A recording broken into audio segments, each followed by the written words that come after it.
Great to see you all. I'm Geonwoo from E3.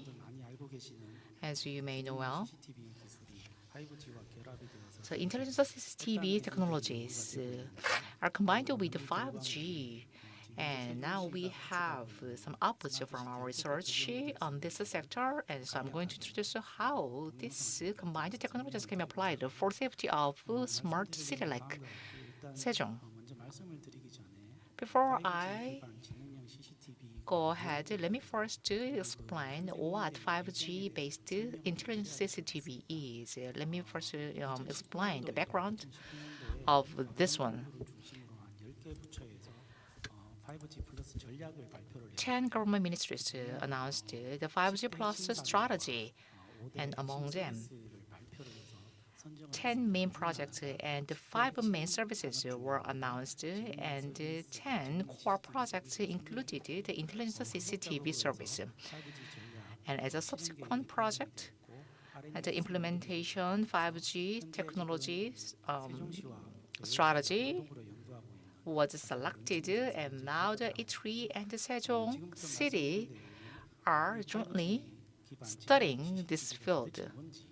So let me explain what intelligent smart city is and the current technical level status quo of the technology in Korea. I think you may heard of the 5G, rather than the 5G, the intelligent CCTV technologies. So then, how it can be combined with the 5G technologies? For what kind of applications? So let me first touch upon that. So intelligent CCTV, as you may know, it uses the fixed lines to monitor fixed point, a fixed place. But when it's combined with the 5G technologies, the CCTVs can be mobile, which means that a mobile CCTV can monitor various sites, various locations. So for this, we need 3 types of technologies. First, we need 3 features. We need to secure 3 features of the technology. First, generality. This means that these 5G intelligent CCTVs can be able to recognize different types of possible crimes. And that's the first feature. And the second feature is that because this is a mobile CCTV, we should be able to detect different environment, different lighting, different illuminance, different streets. So different surroundings, different conditions. The CCTVs, this technology should be adaptable to these various, the changing conditions. And the third feature, which is most important, is about the security. The previous fixed line CCTVs, the sensitive information can be sent and transmitted through the line. Because that is a fixed line, we can trust the infrastructure. However, if we use 5G technology for this, the data will be broadcast through the 5G network. And then the fixed line, the CCTV will just focus on a certain point, like certain people or a certain site. However, if it is mobile, it is a different story. The mobile CCTV can monitor some private spaces, like the inside a home or the inside offices. That is a possible scenario. So we need to focus on these 3 features with these new technologies. So 5G-based intelligent CCTV, and what types of CCTVs will be available? Okay.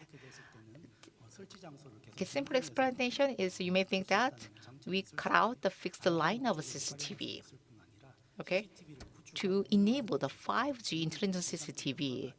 And by implementing using the 5G technology, we can reduce the operational cost. And you may understand this way. We are now expanding the scope of CCTV applications. If the CCTV is mobile, we can expand the scope of safety monitoring. CCTVs can be wearable, can be portable, or can be, attached to the vehicles, or the CCTV can be mounted on the drones. Right? We should expand the basic definition, basic concept of CCTVs. Then based on this new concept, let me explain what kind of technologies we have now. So let me explain the currently available technologies. First, detection of a collapse. Okay, this technology was actually first developed about 10 years ago. It is one of the easiest, I think, the technologies. It is to detect a person collapsing. It is about how to detect the collapsing person.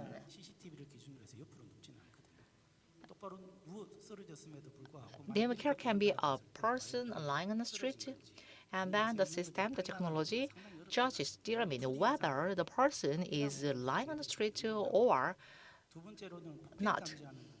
And second one is detecting violence. Some products, commercially available products, they actually have this kind of feature. However, this is not an easy technology to apply.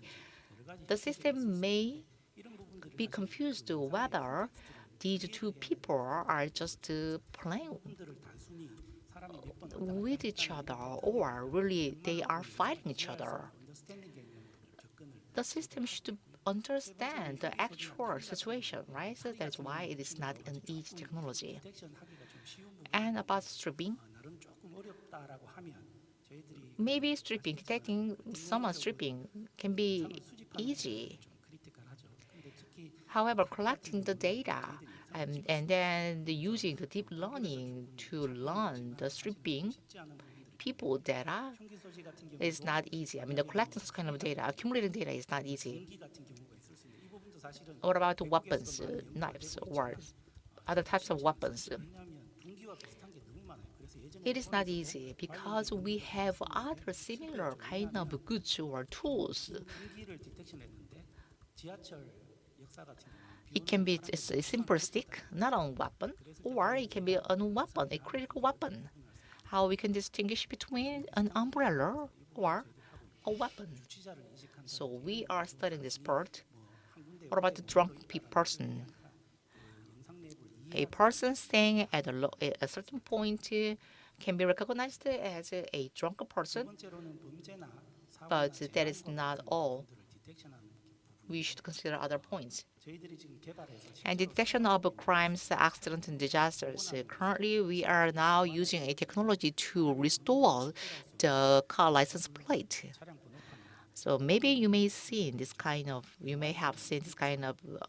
technology in the films. I think this can be possible very soon with this technology. Starting from last year, this technology was applied for crime scenes. As I know of, the technology detected about 10 crime data, and in 2 cases, it identified some car license plates. What about arson? We can detect arson. So we are developing necessary AI technology to detect arson. But as I mentioned earlier, it is not easy to collect the necessary database. In case of fire, okay, in about 5 to 10 minutes, the fire will be disastrous. So we need to detect it in the very early stage. So we augmented the fire data for the learning of the machine. And the crime detection technology, you may think the minority report, okay? If we cannot detect such kind of possible crime in real time, we cannot call it a crime prediction system. However, rather than crime prevention, crime prediction is more effective, and actually it is easier. Some people say that the statistics do not lie. we have two types of models for our research. For near repeat model, first one is near repeat model. When there's a crime in a certain place, the same types of crimes can be repeated at the same place. Okay. The same about by 12-fold or 13-fold. Some of those people who, these possible criminals can repeat at the same time, can repeat the crimes at the same time. We can predict, so that's why I say that this kind of predicting the crime is easier than preventing crimes. And the risk terrain model, depending on the locations, the residential places. Okay, the types of crimes are different. Some sexual crimes in some kind of on the downtown area. So the crime prediction model, these different types of crime prediction models are used in advanced countries like the U.S. One of the Predator is one of the representative crime prediction system. This system. Okay, when we have an earthquake, there can be a kind of subsequent earthquake. So the earthquake pattern was similar to the patterns of crimes. Based on this, they invented, the predictive policing, and this policing technology is used in various countries. And the hot lab was used in the Chicago, in the U.S., and by applying this, they said that they was able to reduce the gun crimes by 30%. So based on the statistics, it is possible to predict crimes and to respond to it preemptively.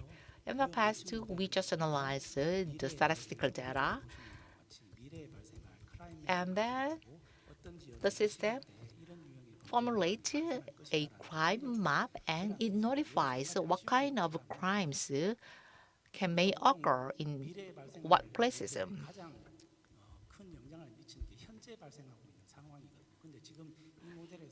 But with this model cannot reflect the current status.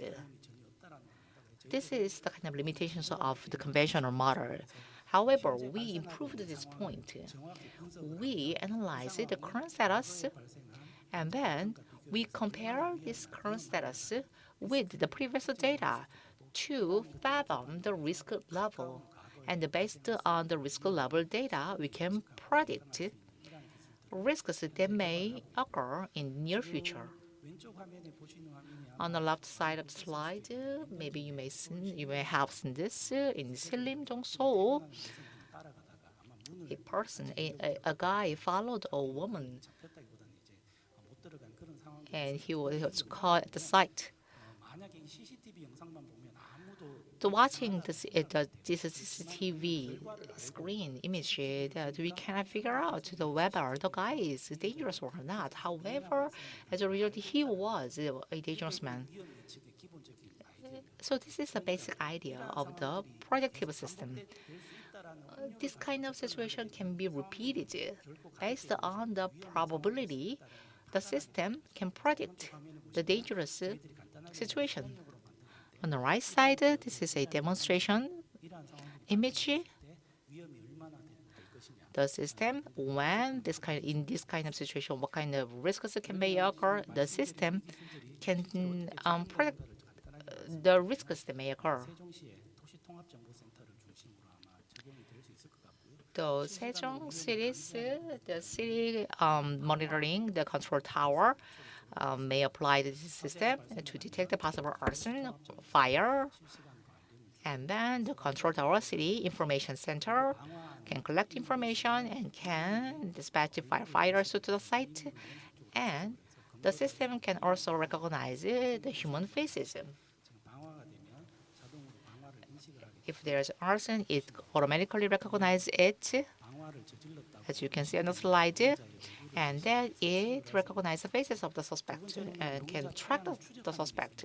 And the system, the technology can also track the vehicles of the suspect. Now, this technology has already been applied to Sejong City. By using multiple CCTVs, we can track a certain suspect or certain vehicle. So this can be utilized, as I mentioned, to predict possible dangers. This technology was developed and now in the commercialization level. Using the vehicles mounted on the vehicles, it can detect other vehicles. It can detect the name, the license plate of the vehicles. Or through the black box videos, it can automatically recognize the license plate. We have achieved 82% of the required technology level.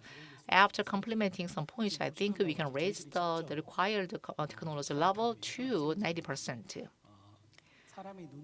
So the black box took this video clip. It can detect the license plate of other vehicles like human beings. And additionally, it can also detect the vehicle models, about 42 vehicle models available in Korea. If this solution is applied to smart city of Sejong, I think this solution can be useful for those areas where children should be protected, like school zone. The CCTV can detect the license plate of vehicles in school zone. And as I know of, there's a smart report system. So Sejong City is distributing the black boxes for vehicles, and then the black boxes can be used to collect the data from the street. So the reported images can be analyzed automatically by AI, not human beings, not by human beings. This means that every information that is collected can be analyzed and detected, can be used for detection of risks without any human being. The system can do this job. The AI can do this job. This is the true intelligent 5G CCTV. When we apply drones like CCTVs, drone is based on images, videos. The difference is about the viewpoint. The CCTV, the height of CCTV is about the height of our eyes. However, drones are much higher than CCTVs. So the facial recognition technology, if the distance is closer, the facial recognition level is not good. It's poorer. So rather, if the distance is longer, we can expect a better facial recognition level. So we should think of the current limitations of the technologies, and many R&D efforts are being put into this part. It is not possible to track all the suspects or the crime scenes only using the drones or CCTVs because of the regulatory some kind of limitations. However, drones can be used for other industrial purposes, industrial applications to detect the wildfires in the early stage, for instance. I have made this video clip. I have created this clip. This images was not taken. This is not a real video. This is a kind of a simulation video, so we can detect the smoke or flames or fire, and by creating this type of video, the videos can be used for machine learning. By the end of this year, I think this technology can be commercialized. This video here is an actual video clip of wildfire that occurred back in 2017. So the system can detect a small smoke, a tiny smoke and flame. So the drone is flying over the parking lot of our the eatery, and it can detect the license plate and it can detect the vehicle models. We have not tuned, at the time we did not tune the technology to just demonstrate the technology level. And we confirmed that the higher level of technology. So regarding flying objects, we have the required legal framework or legal kind of basis that the drones can be used for the safety applications. And this solution can be used as a wearable solution, portable solution. As you mentioned earlier, smart voting solution. Before you visit a polling, the voting place, you may just forecast, you may predict how long it is going to take. Because the system can count the number of people in the line, the voting line, and the information can be automatically sent to two other citizens. Okay, this can save the time of citizens. As a result, this is intelligent CCTV technology. How this can be applied? This technology can be felt by citizens. It is not just replacing people. It is about doing something that people cannot do. CITS, smart factory, or digital tuning. This can be a basis technology for other converged other types of industries. Even if I am practical, we do not. Even if we can be practical, we do not want infringement of our privacy, right? This kind of solutions is required. Thank you very much.